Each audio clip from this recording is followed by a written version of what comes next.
Buenas noches, queridos amigos.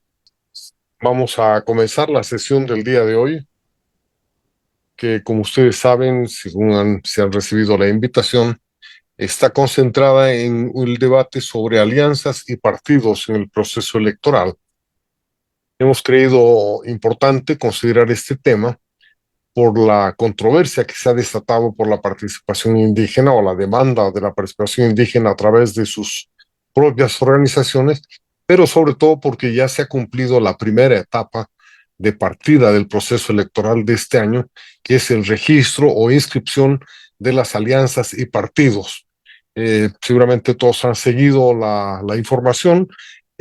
Algunos partidos se han inscrito como parte de alianzas, pero también de manera independiente, y esto también ha generado dudas y cuestionamientos de parte de muchas personas que no saben hasta qué punto esto es o no es legal, qué mensaje están transmitiendo a la población, etcétera.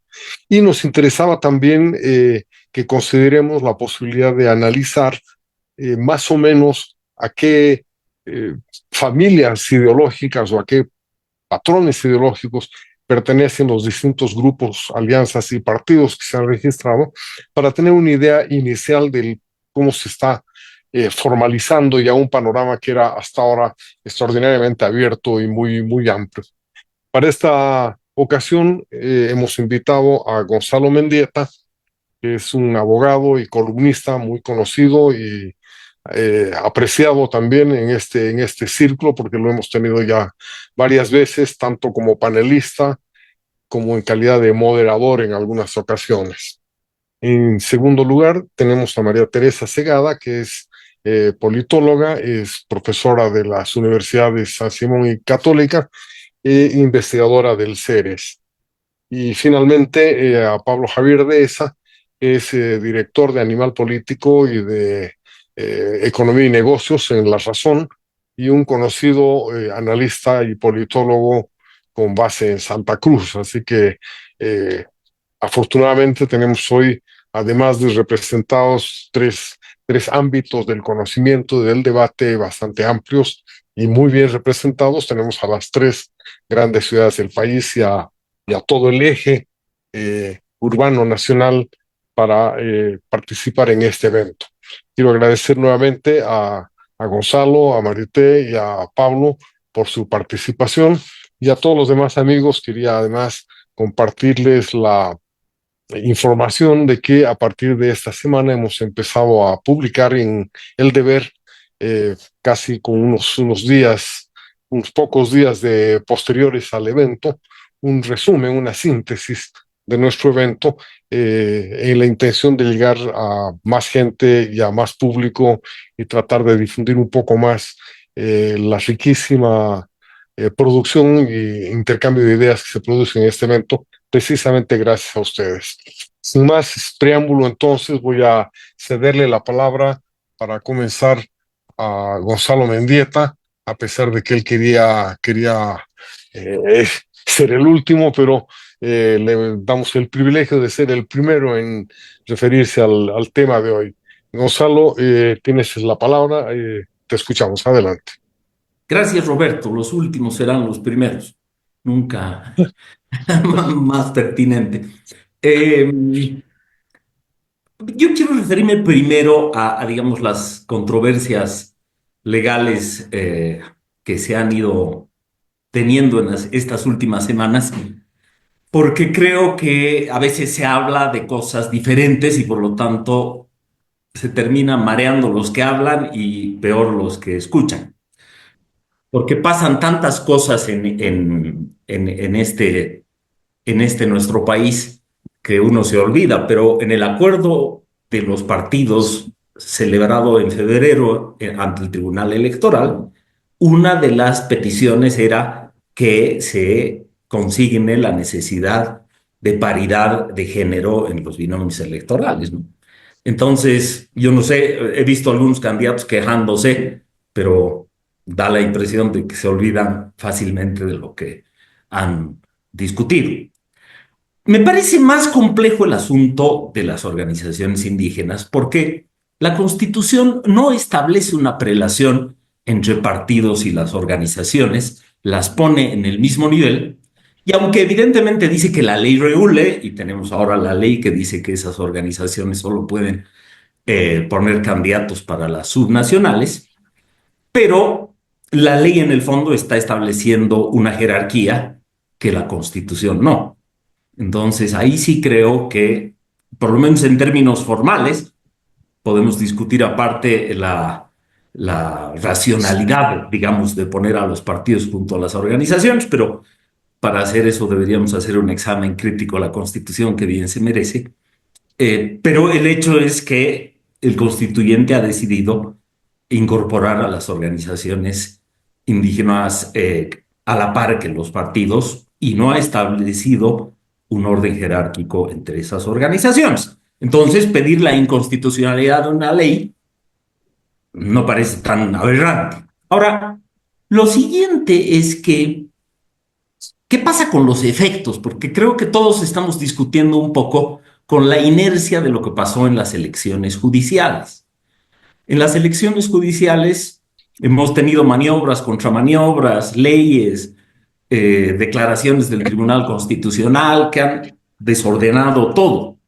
Pero en estricto sentido así jurídico, el Código Procesal Constitucional tiene un artículo que ha sido usado multiplicidad de veces por este y anteriores tribunales constitucionales, que dice que la parte resolutiva del fallo podrá determinar su dimensionamiento en el tiempo y los efectos sobre lo resuelto.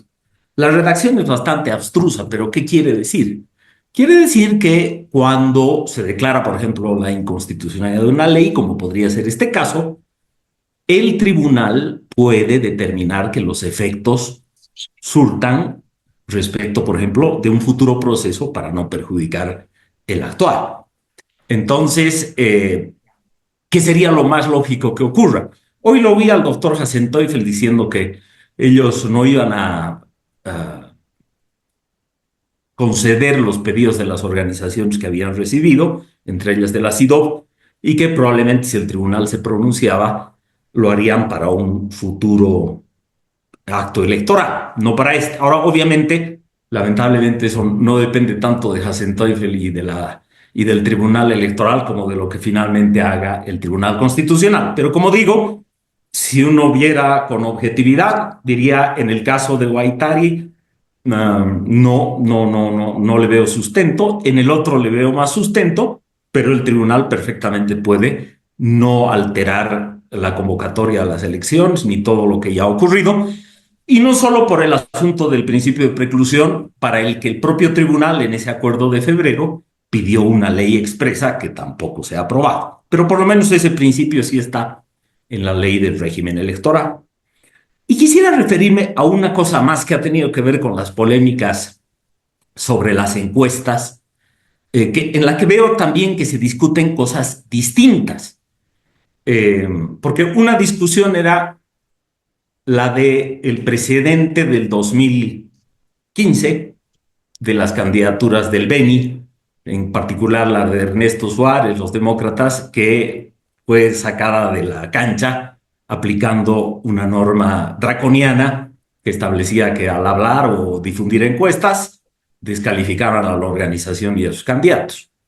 Esa norma efectivamente ha sido declarada inconstitucional. Esa es una parte, la verdad. Pero por eso digo que a veces se habla de cosas distintas situándolas en el mismo plano. Lo que todavía existe es un delito electoral que sanciona a la inducción al voto por medio de estudios de opinión o encuestas.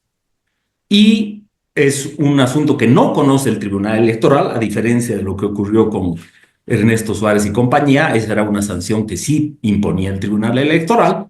En este caso, es un delito que es juzgado por un juez penal y tiene una pena de 1 a 3 años y podría resultar en la inhabilitación de un candidato si terminara el juicio y tuviera sentencia ejecutoriada.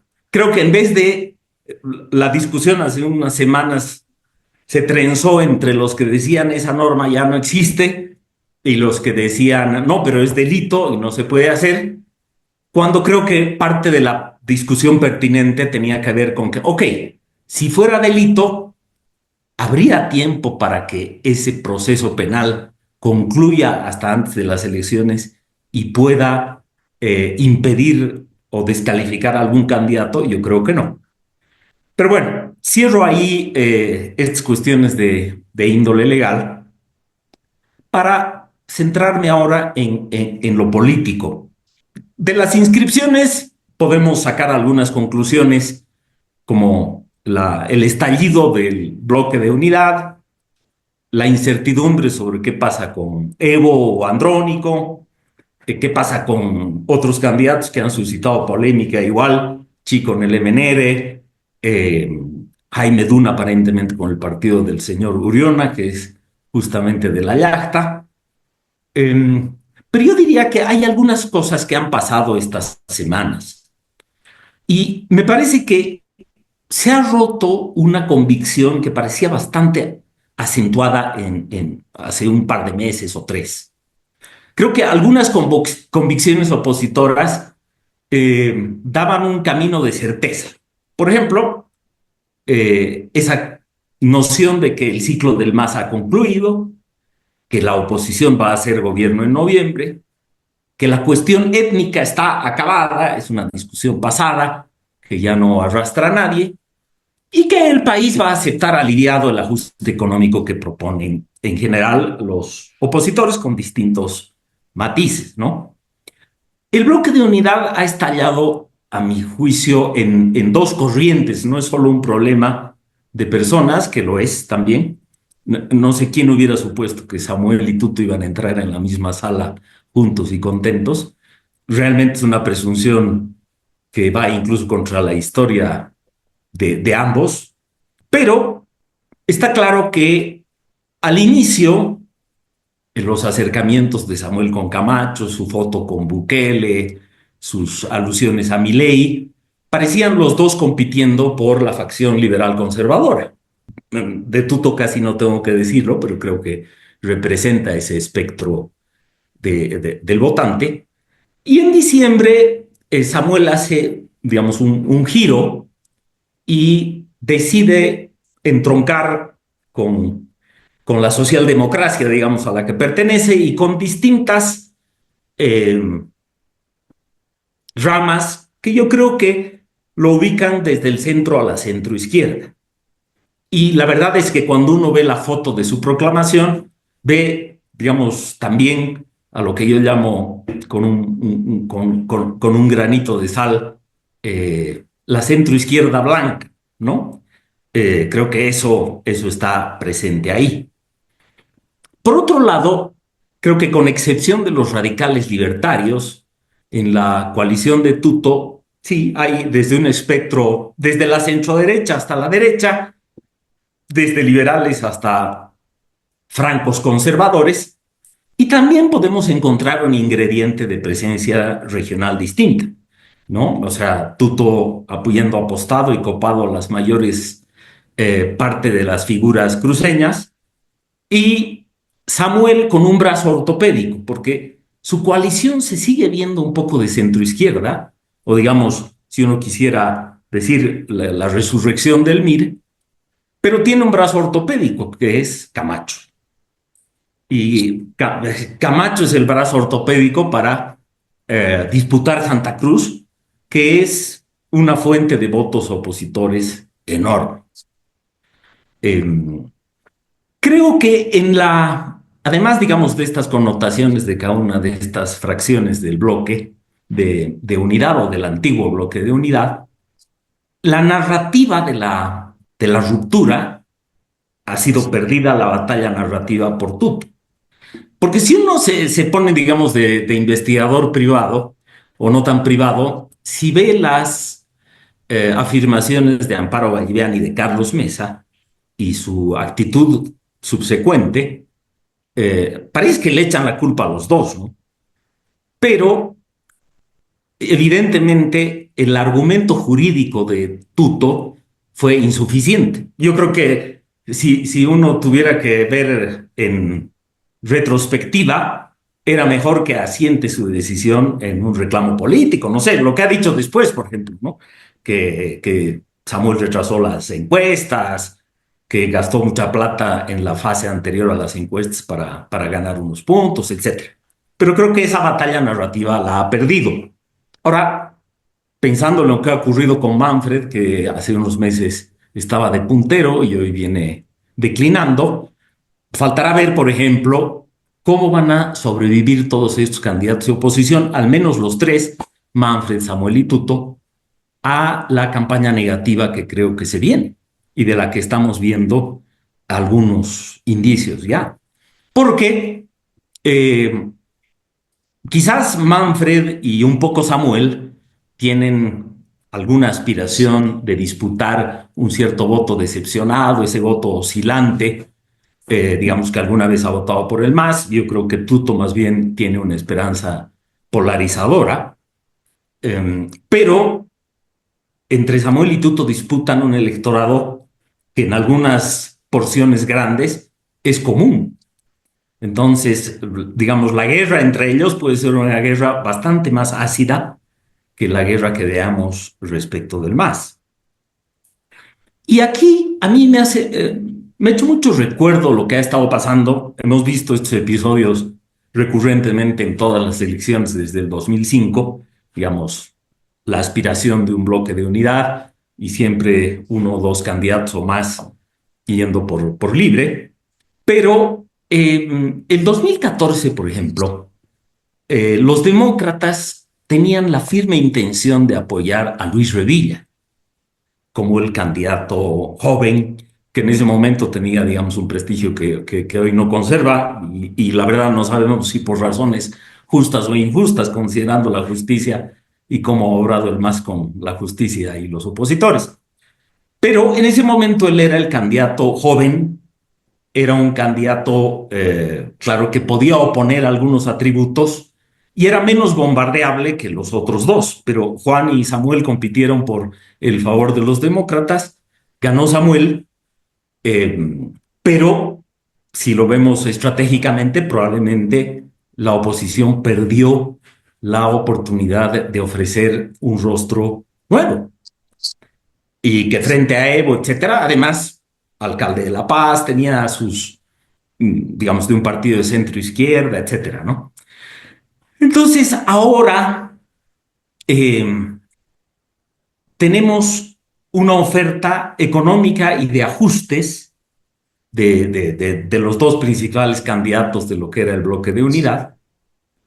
Y en algunos casos, yo no sé cómo se va a ver en la campaña negativa, ya no que hagan ellos, pero que haga, por ejemplo, el Estado. Lo he visto a Hugo Moldis en una entrevista esta semana diciendo, el MAS todavía no ha movido su maquinaria, veremos lo que vamos a hacer. Yo solo recuerdo el 2014 el bombardeo contra Samuel, por ejemplo, por el asunto del 50-50. Lo que puede hacer la maquinaria estatal es mucho, y tengo la impresión que en la disputa entre los candidatos opositores se han hablado mucho, como si estuviéramos 2 meses por delante, ¿no? Han producido una cantidad de spots que si alguien les está haciendo seguimiento, las va a usar.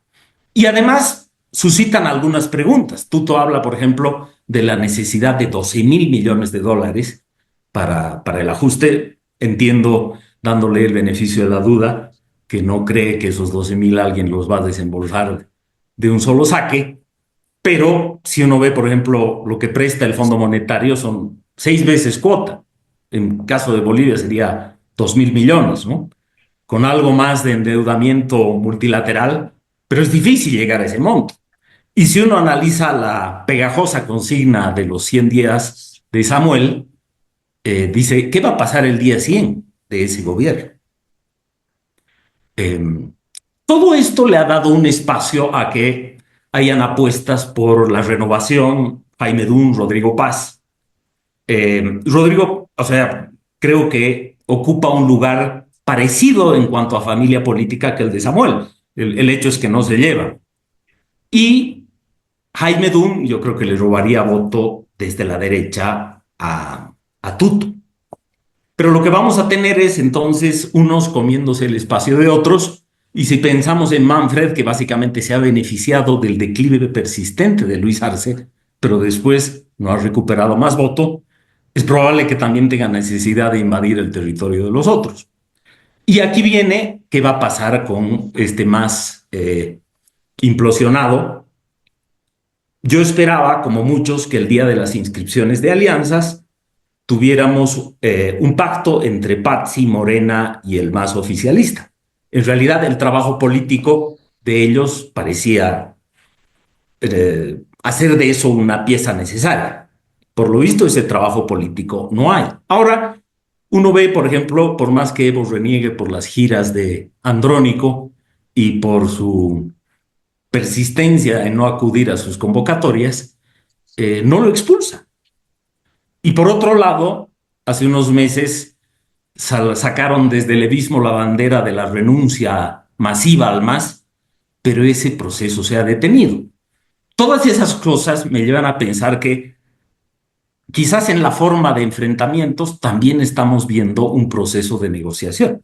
Que resulte o no, no lo sabemos, pero Andrónico es una carta potente, es una carta que puede beneficiarse no solo de, digamos, lo conocidos que son los líderes opositores y cuánto tiempo están en política, sino que puede además profundizar esta ruptura del sueño opositor. Es curioso que esas certezas que mencionaba al inicio, que el ciclo del MAS acabado, en noviembre hay un gobierno opositor, estén ahora en cuestión.